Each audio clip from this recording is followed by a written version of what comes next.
예수님, 오늘은 연중제 31주간 금요일입니다. 복음 묵상 함께 하도록 하시겠습니다. 성부와 성자와 성령의 이름으로 아멘. 네, 오늘 복음 내용은 우리가 그림에서 보듯이 약삭빠른 청지기에 관한 내용이죠. 어떻게 보면 이 내용이 과연 청지기를 닮으라고 하는 건지 닮지 말라고 하는 건지 구분이 안 갈 때가 있어요. 이제 주인이 청지기가 하는 일을 보니까 조금 돈을 횡령하는 것 같은 거예요. 그래서 한 달 내로 빨리 정리하고 이 일 그만둬라 라고 하니까 청지기가 절단났네. 그러며 이거 뭐 땅을 파자니 내가 너무 힘들 것 같고 그지로 국어를 하자니 너무 창피할 것 같고 어떻게 해야 되지?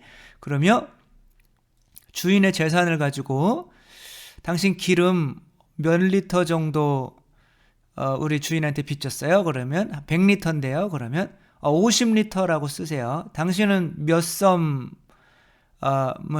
빚졌어요? 그러면 80썸인데요. 그럼 50썸으로 쓰세요. 왜 누구는 50리터 깎아주고 누구는 30리터 깎아주고, 아무튼 그게 중요한 게 아니죠. 그렇게 또 일을 처리했더니 주인이 이 일 빨리 잘 처리했네 라고 하면서 칭찬해줘요. 그러면서 예수님께서 세상의 자식들은 이 빛의 자녀들보다 훨씬 약삭빠르다. 그리고 복음이 끝나요. 그게 뭐라는 거예요? 세상의 자녀처럼 이렇게 약삭빠르라는 건가요? 아니면 이렇게 주인의 돈 가지고 주인을 속여 먹으면 안 된다 그런 얘기를 하는 건가요? 이것은 주인을 속여 먹어라 라고 하는 거예요. 오늘 복음에는 안 나오지만 그 뒷구절이 더 중요한 거죠. 내가 너희에게 말한다. 불의한 재물로 친구를 만들어라. 그래야 재물이 없어질 때 그들이 너희를 영원한 거처로 맞아들이게 할 것이다. 그러니까 친구가 없으면 영원한 거처에서 우리를 맞이할 사람이 없겠죠. 그러면 어쩌면 하늘나라에 못 들어간다는 얘기일 수도 있는 거죠. 근데 이게 도대체 뭔 얘기 하려고 하는 건지, 그래서 이제 그 이야기를 해봐야 되는 거죠. 이것이 무슨 이야기를 하려고 하는 건지를 조금 알려면 전후 문맥에 따라서 봐야 되는데, 요거 전 이야기가 뭐냐면 돌아온 탕자 이야기예요. 돌아온 탕자는 부모의 아버지의 재산을 가지고 막 썼죠. 그쵸? 그때는 친구들도 많았고 주위에 사람들도 많았죠. 그러니까 재물이 없어지니까 이 사람을 그 재물을 에게 이제 이득을 본 많은 친구들이 이 사람을 맞아줬을까요? 하나도 안 맞아줬을까요? 하나도 안 맞아주죠. 아니 왜 이 약삭빠른 청지기는 이 사람이 나갔을 때 맞아줄 친구들이 많았는데 같은 돈을 쓰는데 왜 돌아온 아직은 안 들어왔죠? 이 탕자는 같은 돈을 쓰는데도 왜 친구가 없을까요? 그러니까 이 차이인 거죠. 그래서 중요한 거는 부정한 재물이라고 하는 거죠. 그래서 이 탕자는 아버지가 아직 안 돌아가셨으니까, 그러니까 아버지가 돌아가셔야 자기한테 합당한 재물이 오는 건데 아버지는 하느님을 의미하기 때문에 영원히 안 돌아가셔요. 그러니까 우리가 받는 모든 것들은 다 하느님 것이고 하느님은 살아계시니까 우리가 쓰는 이 모든 것들은 다 하느님 것이기 때문에 내가 쓴다고 하는 것은 부정한 거죠. 그렇죠? 옳지 정의롭지 못한 거란 말이야. 하느님 돈을 내가 쓰고 있는 거죠. 근데 이 탕자는 자기 돈을 쓰고 있다고 생각을 한 거예요. 그리고 누구예요? 이 약삭빠른 청지기는 주인 돈을 쓰고 있다고 생각을 한 거죠. 그러니까 누군가가 돈을 이렇게 받는 사람들 입장에서는 이 사람 어느 사람에게 부담을 더 느낄까요? 자기 돈을 쓰고 있는 사람이라고 생각하는 사람에게 부담을 더 느낄까요? 아니면 주인 돈을 막 쓰고 있는 사람에게 부담을 덜 느낄까요? 당연히 이 사람이죠. 왜냐하면 이 사람은 어차피 주인 돈 쓰고 있는 거니까 갚을 필요가 없죠. 그쵸? 그래서 조금 고마우면 그냥 잘해주면 되는 거예요. 근데 왠지 자기 돈을 쓰고 있다고 생각하는 사람에게는 만약에 창녀도 있었겠죠. 그러니까 이 사람이 돈을 쓰는 거는 거래를 하는 거예요. 이 사람에게 내가 이만큼 쓰면 이만큼 받아야 되는 거죠. 그렇기 때문에 내 돈을 쓰고 있다고 생각하는 사람은 내가 아무리 친구에게 많은 돈을 쓰더라도 친구들은 나를 편하게 생각할까요? 부담스럽게 생각할까요? 부담스럽게 생각하는 거죠. 그래서 아무리 그 사람에게 돈을 많이 쓰더라도 저 사람 왠지 만나기가 좀 껄끄럽다. 이 사람 돈 없으면 그냥 확 가버려야지, 만나지 말아야지, 이렇게 되는 거죠. 그래서 이것을 잘 나타내는 글이 인터넷에 하나가 있길래 한번 옮겨봤습니다. 조금 길지만 이게 지금 바늘로 풍선을 쿡 찌르려고 하는 이런 부담스러운 사람, 왠지 나에게 잘해주는데 좀 부담스러워요. 그래서 잘해주기는 하지만 가까워지기는 싫은 그런 사람이 우리는 되지 말아야겠죠. 한번 글 읽어드리겠어요? 싫지는 않은데 더 가까워지는 게 부담스러운 사람이 있다. 이야기해보면 재미있고 공유하는 느낌도 많고 부드럽고 따뜻하고 다 좋은데 너무 많이 먹으면 안 될 것 같은 커피 같은 아이스크림 같은 사람이 있다. 커피 너무 많이 먹으면 막 심장 떨리죠. 아이스크림 너무 많이 먹으면 설사하죠. 멀어지면 걱정이 되고 오래 말 안 하면 이대로 침묵이 굳어질까 두려운 사람이 있다. 왠지 내가 뭔가를 안 하면 왠지 내가 이 사람에게 뭔가 계속 해야 될 것 같은 뭔가 이런 부담스러운 사람. 함께 오래 이야기를 나누는 좋은 사람.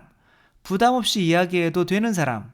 그래서 여기서 그냥 말하고 싶은데 슬슬 다가와. 그래서 그런 사람이면 좋겠는데 괜히 슬슬 다가와 앉거나 더 친절해지려 하거나 있어야 할 경계성 같은 걸 무시하려 하는 사람이 있다.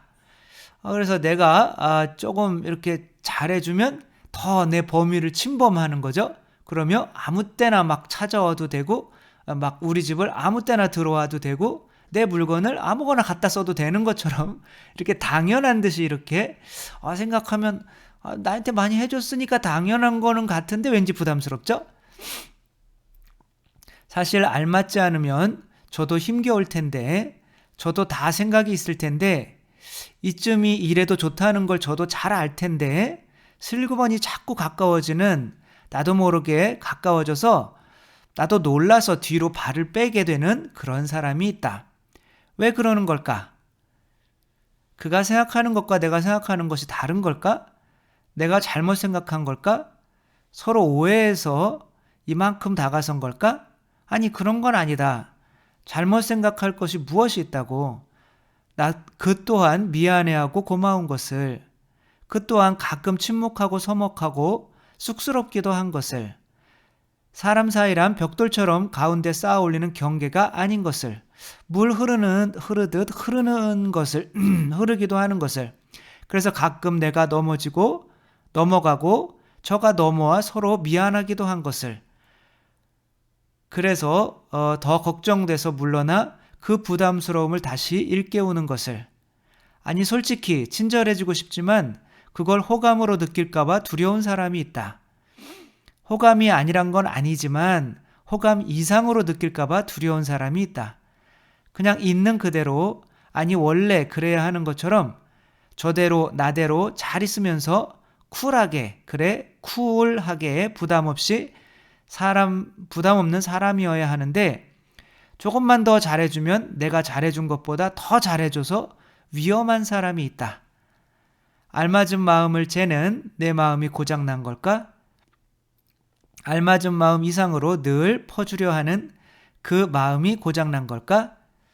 늘 한결같이 친절하고 고맙고 따뜻하고 그래서 불편한 좀 오래 갔으면 좋을 친구가 되고 싶은 부담스러운 사람이 있다. 누군가에게 나도 이런 사람이 아닐까? 네, 이런 내용인 건데 사람 관계라는 게 뭐 침범하고 물 흐르듯이 왔다 갔다 하고 방문하고 하는 건 맞는데 왠지 내가 좀 잘해주면 더 잘해줘가지고 내가 더 잘해줘야 될 것 같은 부담스러운 사람이 있다는 거죠.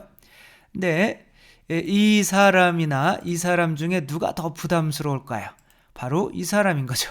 이 사람은 내 돈을 쓰고 있다고 여기기 때문에 이 사람이 내 거야 라고. 그래서 중요한 거는 예수님의 말씀인 거죠. 내가 너희에게 말한다. 불의한 재물로 친구를 만들어라. 그러니까 친구를 만드는 재료는 의롭지 못한 재물이지 내 재물이 아니라는 거예요. 그러니까 내 재물로 내가 가진 것으로 친구를 사귄다면 그것은 나의 재물로 사귀기 때문에 친구가 사귀어질 수가 없는 거예요. 그것은 친구를 사귀는 것이 아니라 거래를 하는 거죠. 거래처를 만드는 거죠.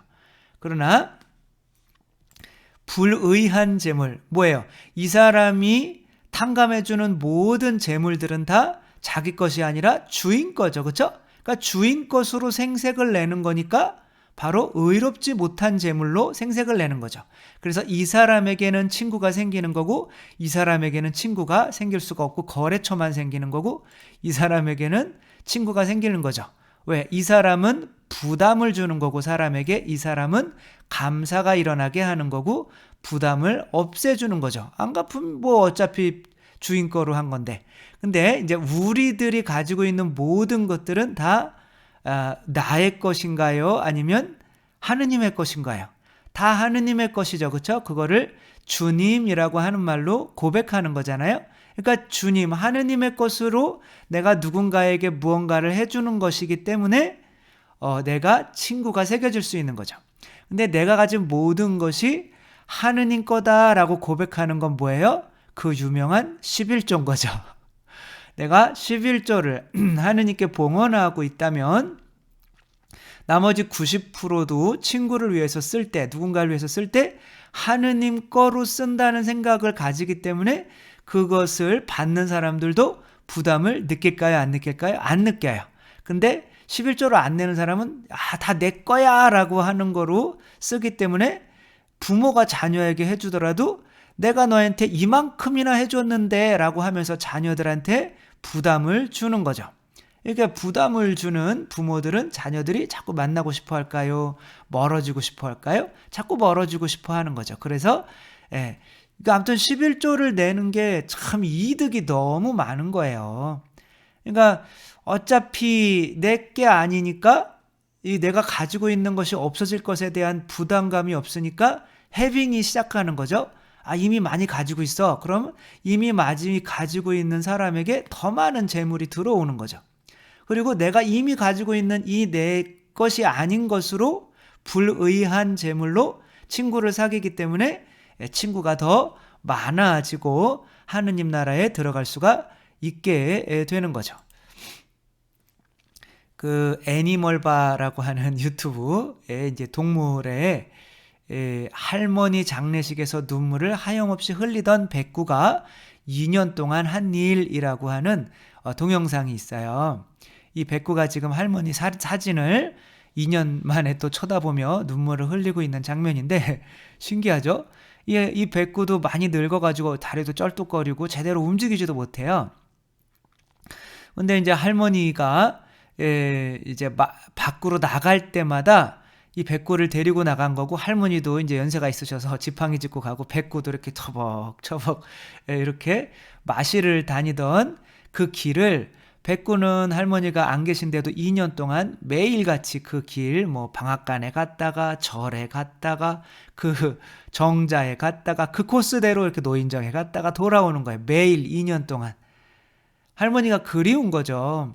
근데 젊은 사람들이 이 아이한테 많이 잘해주거든요. 그 할머니 딸도 잘해주거든요. 근데 할머니 딸은 그렇게 좋아하지가 않아요.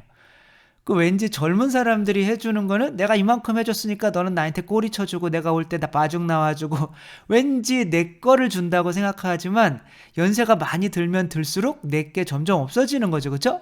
어차피 없어질 거를 주는 거예요.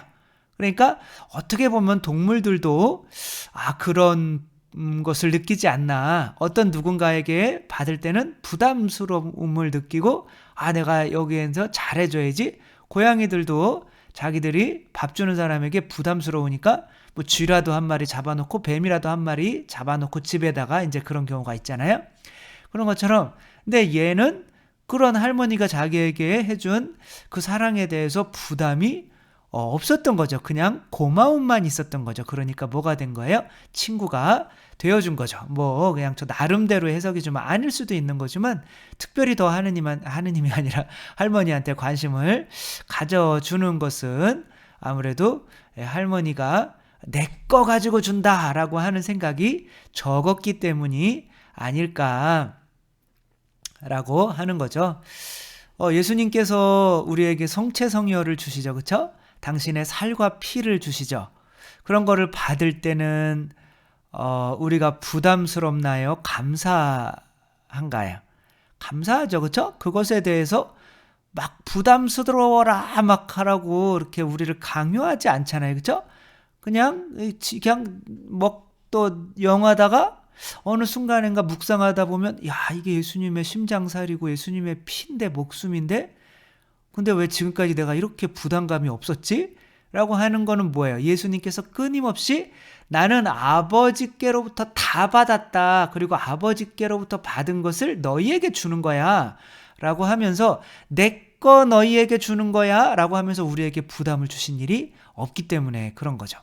예수님께서도 착한 청지기로서 아버지로부터 받은 그 성령, 그 살과 피를 우리에게 내어주시는 거죠. 그러니까 아드님이 그렇게 내어주시면서 나한테 니네 꼭 갚아야 돼, 잘해야 돼 이런 강요를 하신 적이 없는 거죠. 그리고 그렇게 해서 우리를 친구로 사귀어서 당신이 이제 집이 없을 때 성체성혈로 우리 안에 들어오셔서 살게 되는 것이 하늘나라에 또한 자리를 마련하는 것과 같은 거죠. 우리가 친구를 사귈 수 있어야 하늘나라에도 자리가 마련되는 거죠. 우리들은 누군가에게 다가갈 때 과연 내 거야 라고 실제로 내 것도 아니면서 라고 이렇게 다가가는 탕자의 모습인지 원래는 친구를 사귀려면 뭔가를 주긴 해야 되니까 혹은 그렇게 내가 주고 있는 것이 내게 아니고 바로 주인님의 것을 내가 합당하지 않은 것을 주고 있다고 생각하는 이런 야근 청지기인지 생각하며 우리들 이제 나이가 들어가면 이제 친구가 있어야 되잖아요. 그렇죠? 그런 친구들 정말 내 옆에 혹시 내가 많은 걸 해주고 많이 했는데 자식들도 알아주지 않고 친구들도 많이 없고 하고 있다면 혹시 내가 11조를 안 내서 다 내 거라고 생각해서 그런 것으로 내가 베풀어주고 있지는 않았었는지 생각하며 진정한 친구를 불이한 재물로 많이 사귈 수 있는 우리 모두가 되었으면 좋겠습니다. 주님께서 여러분과 함께 전능하신 천주 성부와 성자와 성령께서는 여기 모인 모든 이에게 축복을 내리시어 길이 머물게 하소서. 주님과 함께 가서 복음을 전합시다. 하느님 감사합니다. 성부와 성자와 성령의 이름으로 아멘. 네, 감사합니다. 사랑합니다.